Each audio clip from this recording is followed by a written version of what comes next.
within days of seeing a doctor. Why are they at the doctor's?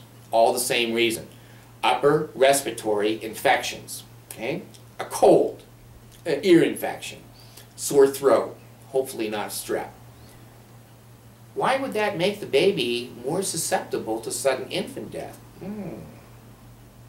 Well, when you're sick, and I'm sick, and Boo-Boo is sick, do we sleep more?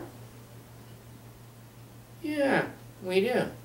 If you've got a weak system that's being taxed, and it's just barely keeping you alive during the REM periods of sleep, if you increase those sleep cycles over the next 2 or 3 days, and finally the system just can't carry that information correctly from the medulla to the brain to the apnea to the startle response, if you increase the sleep of that baby, it's like an old car. It's going to break down, and you're going to find it dead.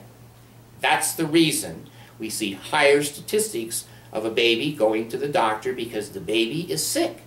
And the baby has a weak system. We don't know that. It's not working real well. And then when we tax that system by, let's put her down, she's not feeling well, and you put her down more and more and more, I think it taxes the system. It's like an old car, and it'll break down, and you'll have a dead baby.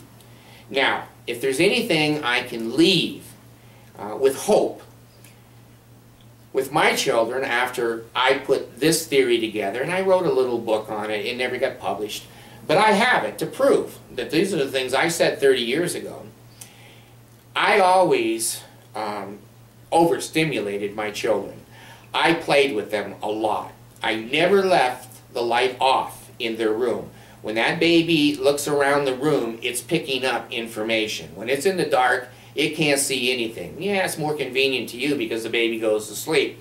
The reason, now we've seen a little bit of this. If you lay the baby on its back, it doesn't die as much from sudden infant death. Why? Because it sees.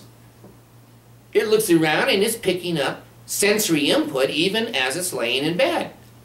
If it has extra sensory input, then the baby who's laid face down and all they can see is the sheet, that fits my theory now, doesn't it?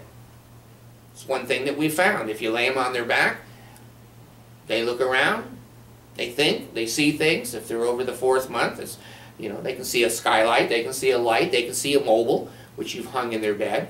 They're going to have more stimulation to store going through the REM sleep stage that night. There it is. Stimulate the babies. Leave their lights on, so when they wake up in the middle of the night and they can look around, they can see something. Be careful not to wrap them up in a papoose very long, or stimulate them extra after you've wrapped them in a snowsuit. Bring them home and just play with them like crazy, so that all that touching and laughing and whatever goes into that storage area for the dream that night. And if you've got a sick baby, I sleep with it. I sleep with it because I've developed with so many kids and worries about sudden infant death. When a baby stops breathing, I'm the startled response. I don't wait for the startled response. I'll reach over. Now, one thing I have learned, one thing I know is a fact because I've had out-of-body experiences, it's tactile. When I was married to some of these girls I've been married to, I told them I have out-of-body experiences and you'll see me paralyzed. And I won't be able to talk or move, and I won't be able to say to you, honey, you know, I'm having this experience. Well, here's what I discovered. 2 things. Gosh, they seem to fit with my theory. If she reaches over and just barely touches me, tactily, bam, I'm wide awake. That's a startled response. That's why I sleep with my babies. I'll reach over and shake her a little bit or say, hey, Jenny, sit up, sit up. Oh, and then she comes alive, and she stays alive. The second thing is, in out-of-body experiences, you are paralyzed. You can't speak. You can't go, help, help, I'm floating away. You can't do that. But you can do one thing. Interesting. You can breathe. And you can increase your respiration. You can go, that's a signal for the wife to reach over and just give you the tactile input. Bam, you're back. Isn't it interesting that it's linked with breathing? out-of-body experiences. Isn't it interesting that tactile input snaps that spirit, body, whatever you want to call it, back to the physical body? You're still alive. With the baby, I think the baby's, if you want to call it spiritual body, if you're an atheist, you're going to call it basically breathing, that it quit breathing and the spirit didn't go anywhere. There is no spirit. You have to argue that yourself. I haven't studied that, and I'm not going to. I think my theory is cohesive. I think it makes some sense. And they are now studying the medulla. They are studying neurological systems. They know about REM sleep. They know about some dream cycles of a baby. And mine explains all of the facts that we know about it. And my experience with out-of-body experiences, there's two things. You can breathe fast or slow, whichever you want. You actually have the power, even though you are paralyzed from the neck down, but someone who touches you. So I sleep with those babies if they've been to the doctor, because I know that's taxing their system.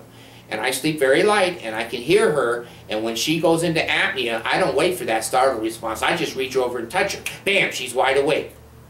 Leave the lights on, give them lots of stimulation. When they've been to the doctor or they've gone a long time without sleep and they're going to tax that system, be there for them.